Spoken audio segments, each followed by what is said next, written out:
something. But I didn't. Because after everything they put me through, after years of being treated like I was nothing, they finally got what they deserved. 3 days later, my phone rang. I let it ring. Then a text popped up. Please pick up. It's important. I sighed and finally answered. What do you want? Dad's voice came through, weak and tired. Olivia, I know we've made mistakes. But your mother and I, we're losing everything. We need your help. I said nothing. Please, sweetheart. We're still your parents.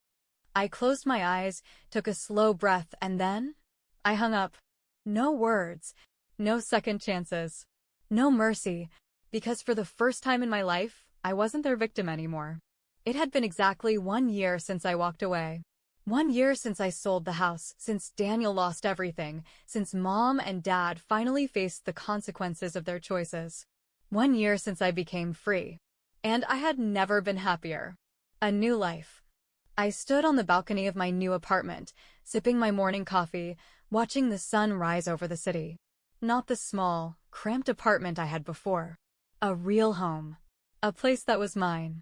No debts. No family draining me dry. Just peace. My phone buzzed on the table. I glanced at the screen. Unknown number. I almost ignored it. Almost. But something in me knew exactly who it was. I sighed and answered. Hello? A familiar voice, weak and hesitant. Olivia, it's Mom. I didn't say anything. She hesitated before speaking again. We wanted to see how you're doing. I leaned against the railing, staring at the skyline. I'm doing great. A pause. That's good to hear. I waited. I knew this wasn't just a casual call. And then, there it was. We were wondering if we could meet. Just to talk. I smiled to myself. There it is. The final attempt. Why? Mom sighed. Because we miss you, Olivia. We want to fix things. I closed my eyes for a moment, letting the words settle. If they had called me a year ago, maybe, just maybe, I would have believed them. But now? Now I knew the truth. They didn't miss me. They missed what I could give them. I took a slow breath. You don't miss me, Mom. You miss what I used to do for you. That's not true. We love you. I let out a quiet laugh. You loved what I could provide. The moment I stopped being useful, I stopped being your daughter. Olivia, please. I cut her off. Do you even feel bad about what you did? Do you feel guilty for treating me like a second-class citizen in my own family? Or are you just upset that I finally fought back? Silence. That told me everything I needed to know. Goodbye, Mom. Wait. I ended the call. And then? I blocked the number. Forever. The final message. A week later, an email landed in my inbox. From Daniel. I almost deleted it without reading. But curiosity won. The subject line? I'm sorry. I opened it. Olivia, I know you'll probably never forgive me. And I don't blame you.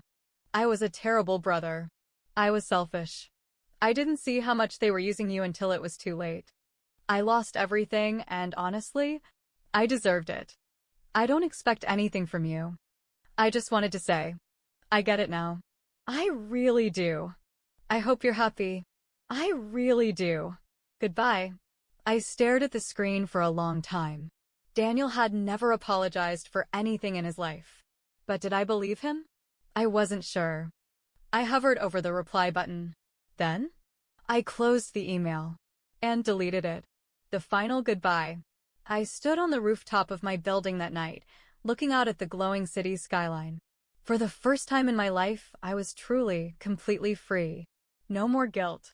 No more obligations. No more family weighing me down. And as I stood there, breathing in the cool night air, I made a silent promise to myself. I would never let anyone take advantage of me again. And with that thought, I turned, walked back inside, and never looked back. Final update, responding to Reddit comments. You have questions? I have answers. So, my story blew up on Reddit. Some people cheered me on. Some called me heartless. Some had questions. Let's clear things up. Comment 1. This is fake. No way parents would be this cruel. You must have great parents. I didn't. Just because your family isn't like this doesn't mean others aren't. Comment 2. Why didn't you just say no? Selling the house was extreme. If I had just refused, they would have harassed me for years. Instead, I ended it in one move. Problem solved. Comment 3. You let them become homeless? That's cold. They weren't homeless. I sold my house, the one in my name. They had plenty of chances to fix things before it got to that point. Comment 4. Daniel's apology seemed sincere. Why didn't you reply? Because he only cared after he lost everything. He laughed when they handed me that bill. Too little, too late. Comment 5. You're an inspiration. I wish I had your courage. Thank you. If your family treats you like a resource, not a person, you have every right to walk away. You deserve better. Comment 6. What happened to them in the end? Mom and Dad rent a small apartment now. Dad's business failed. Daniel jumps between jobs. Me? I'm thriving.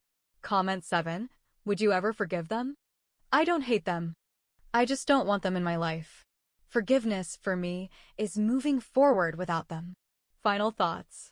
To those who supported me, thank you. To those who judged me, that's fine too. At the end of the day, I won. And I wouldn't change a thing.